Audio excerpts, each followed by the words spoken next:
Okay, so we are going crazy in Realm of the Mad God Exalt. Yeah, I just did that. This video is going to be wild. And the reason is because the devs messed up. There is no restriction on the incubation mace. So as long as you have the materials and the forge fire, you can print divine by using the lowest tier UTs. So that's why I have no problem getting rid of those realm whites I'll never use, but now the problem is forge fire, and I feel like I'm against the clock. This has to get patched now that the secret is out, right? But fortunately, there's a fix for that, because there's the blooming flower event in the magic woods, and these things spawn all the time. Observe. For example, we just get tons of it, and you can get sulfur from these. And it's not like a super duper common drop, but if you're just kind of like farming these out for all the goodies that they give, then you're actually going to end up with a lot of really good stuff because, oh, I can get divine gear.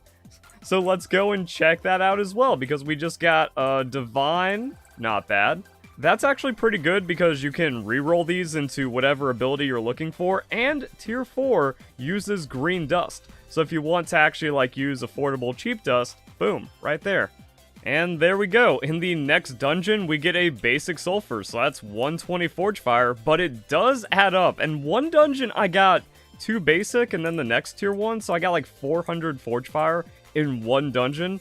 Doesn't happen all the time, but it's still like pretty crazy we can get in these. Oh yeah, and that's what you want to see, like the big swarm of mosquitoes inside of it.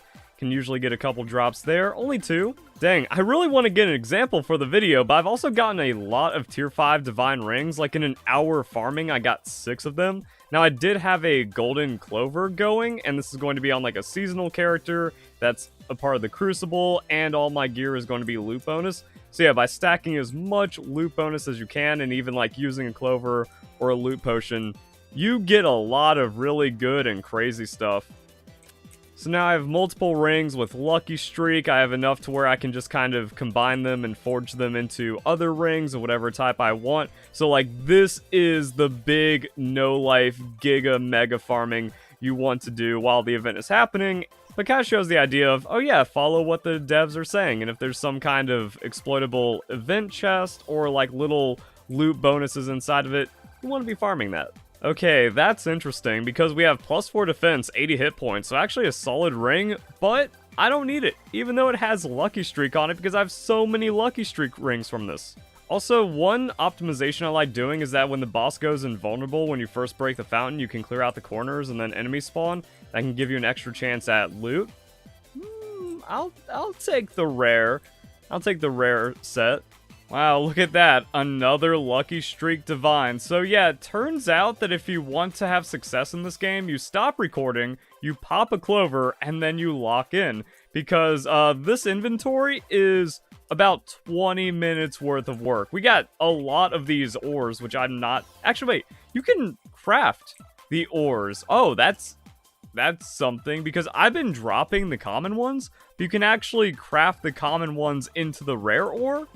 And that's worth doing, because it's completely free, and it just puts things into your seasonal gift chest, which is also really nice. So yeah, all kinds of ore, all kinds of divine. We got 2 sulfur, let's go and pop those. That's enough for a craft. Now we got flowers everywhere. Also, my voice is doing better. I don't know why it was so strained. Oh, and another... I don't know. I don't know what the sauce is, guys. Get lucky. Get good. Sometimes an event and a farming method is just wild, and you have to take full advantage of it. And it's even at the point where I'm saying, like, yo, if you can, just spend some realm gold. Like, if you don't have a regular clover, just buy one, or whatever ends up getting you a clover for $1.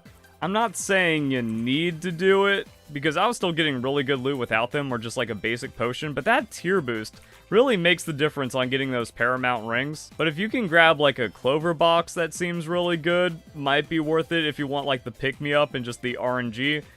Nothing crazy there. And then what we can do is just kind of check. Oh yeah, look at me shilling for this pay-to-win game. Hit or miss box analysis, terrible. Nah, there's no value there. However, clover for 75 cents? Consider it. And then here is what the video is for, because it's actually that easy if you have the incubation mace blueprint. So we go click, produces divine. That's it. We use up one of our divine serpent staffs, 900 forge, and you know what? When I log in tomorrow and I get the 500, we got enough anyways. That's just going to be another divine trash. So that's kind of a problem. But it only costs red to reroll, so not terrible actually. I thought the incubation mace was going to be purple because it's seen as like one of the strongest, craziest items in the game. So we'll just add that one to the collection, and yeah, this pleases me. So the goal for me is to farm before the update to get 2 more maces, and then just kind of hope for the best. So I think I can do that pretty easily, and then that means we have 4 divine UTs that are like super giga rare, and my hope is that the way they patch this is that they turn it into a realm UT, which means I can actually forge these into another like legendary UT of something else. If they don't patch it, that's cool too, and the way you get these divines is that you take legendaries from farming, so going through the Forbidden Jungle, it's actually like really easy clear, gives you a lot of these like lower level UTs, and if you get a legendary one, then you can just forge it naturally. So it's going to be the same thing where, oh, these actually don't have requirements. So as long as you have the forge, you just kind of put in your thing, it'll be that base rarity. Actually, that even works. Now, I don't recommend throwing away a better legendary UT, but if it's something that you're like, no, I will never ever use this, it has no use to me, then maybe it just has a good chance of rolling divine, and then you can use that to kind of like transmute and upgrade it more from there. So I got a good amount of farming out of that.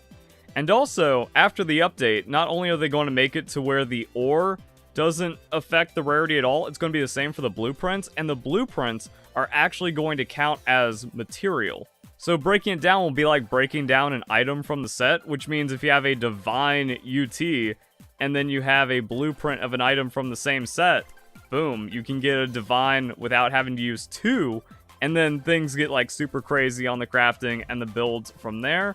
I kind of don't want to break this down. Also, I don't have like 3 others to...